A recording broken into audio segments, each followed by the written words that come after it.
So what happens in 2022? You think by November it's going to be just like, you think the polls are wrong and it's going to be a crazy blowout we've never seen before, Republican supermajority or something? Yeah, I think you'll see probably gaining 30, 35 seats. We're at about 212, 213. We'll probably gain 30 to 35 seats. And that's a big number. I think it actually could end up being better than Republicans realize. It could.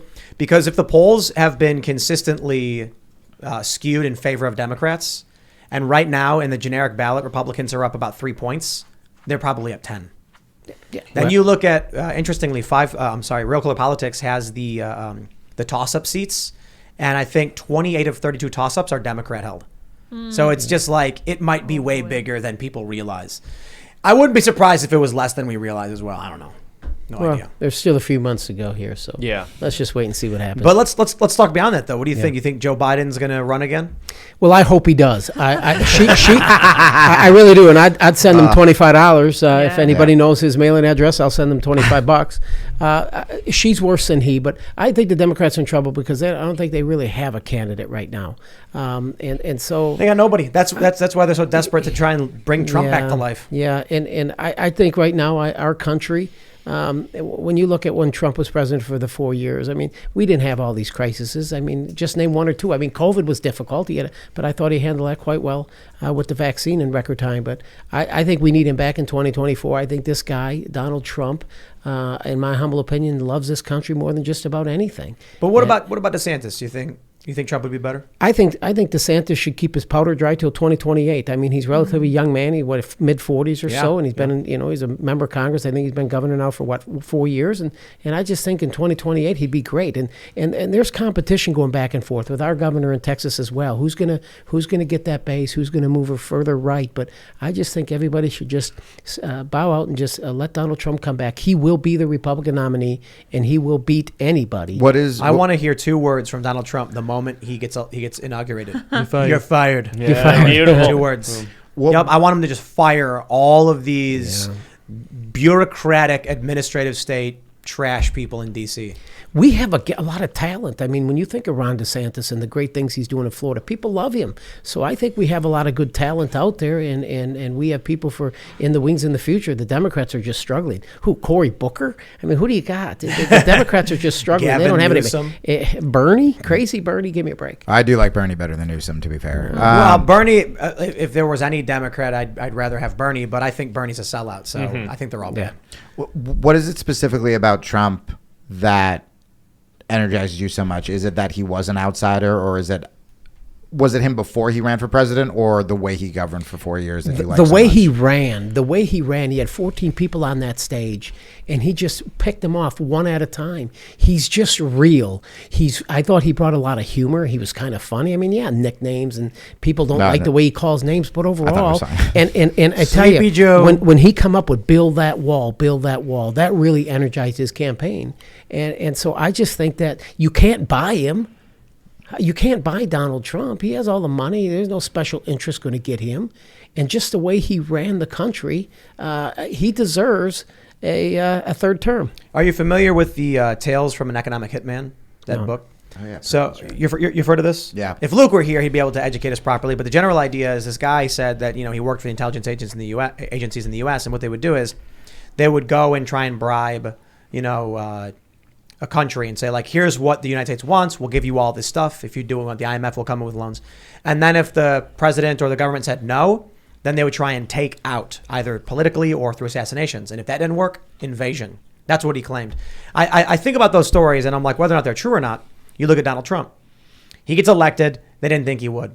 He has these meetings. They probably were like, Trump, play ball with us. Here's what we're going to do. And you went, no, we're doing it my way. I don't want to do it. And then they try to remove him via, a legal process, Russiagate. That doesn't work. So what do they do now?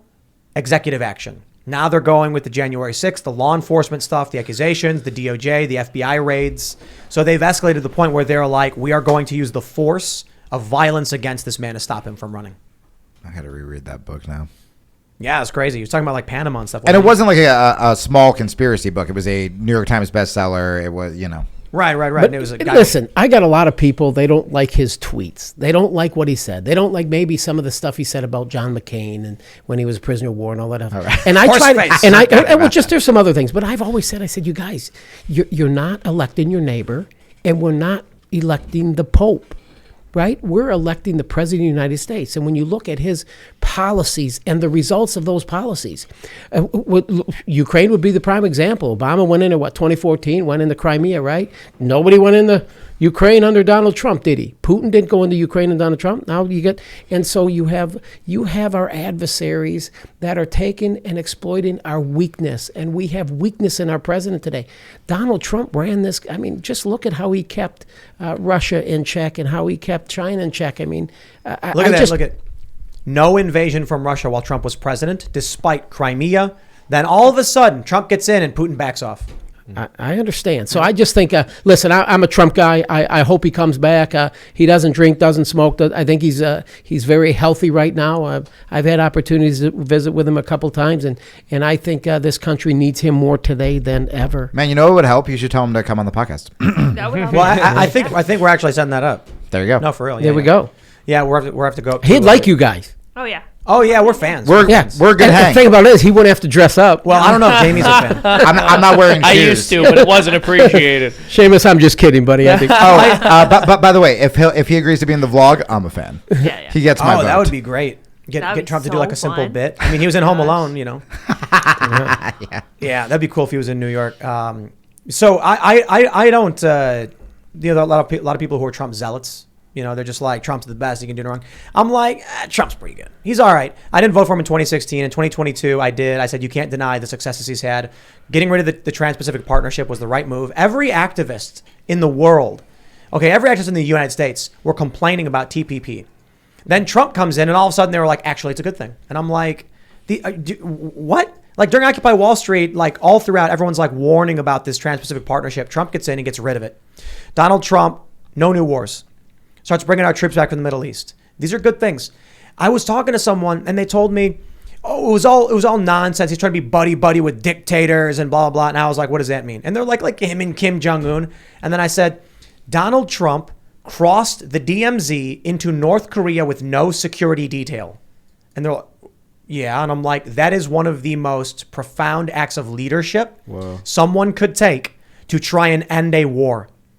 They could have captured the president of the United States and they could have done whatever they wanted. And Trump walked in with Kim Jong-un and walked back. And I was shocked. It's like, if Dennis Rodman can do it, I'm going to do it. But I mean, in all seriousness, you're the president of the United States walking into what should be perceived as hostile territory. I'm like, this is amazing. That's amazing. I got to vote for this guy. And then what happened was his second term agenda came out and I was like, school choice, get rid of these these critical race theory garbage stuff. And I'm just like, this dude's done well. He deserves it. I talk about this all the time. I scream about it on my podcast and Twitter and all that stuff. People need principles, not teams, right? If you were mad when George Bush had drone strikes that killed civilians, you should be mad when Obama did it. If you were mad when Trump did it, yeah, you should. If you thought, Trump was creepy with women, you should think that Bill Clinton was creepy with women, and right? Joe Biden, yeah, it's With children. Yeah, I mean, there are so many instances where, and that doesn't mean suddenly you have to disavow them. That doesn't mean you have to go from Democrat to Republican or Republican to Democrat. It just means have the political courage to stand in your conviction and call out your side when your side is wrong in order to make your side better and hold it accountable. And then we can actually have a more honest political discourse. 1,000,000%. And I really just want to hit on this point. I made sort of a little joke alluding to it, but the president of the United States sniffs children. And we're used to it. Like, we don't think of it as being that out of the ordinary. It's just, it's almost become a hackneyed punchline. But the president sniffs children. he gropes them too. It's disgusting. You see the picture? Wasn't there a video where like he pinched the little girl's nipple or something? What? It appears that most people too, they look him at like a grandfather figure and they almost kind of feel for him like this is Grandpa Joe. Remember when he and kissed it's his almost like they granddad on the excuse lips? it. It's so weird. Yeah. Remember I just think about our country. Our country is begging for leadership. Yeah. And I think we had that with Trump. We don't have that with this current administration.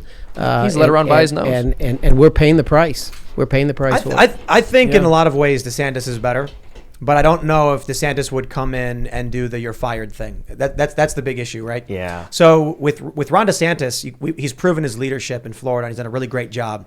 And I think he'd be a fantastic president. I'm not so sure on foreign policy. That's yet to be seen.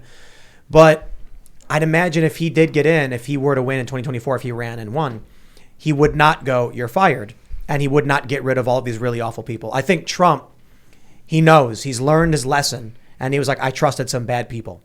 If he gets in 2024, it is going to be beautiful as the pink slips start getting handed out, and then you see people walking out of the buildings in D.C. and going into the unemployment line.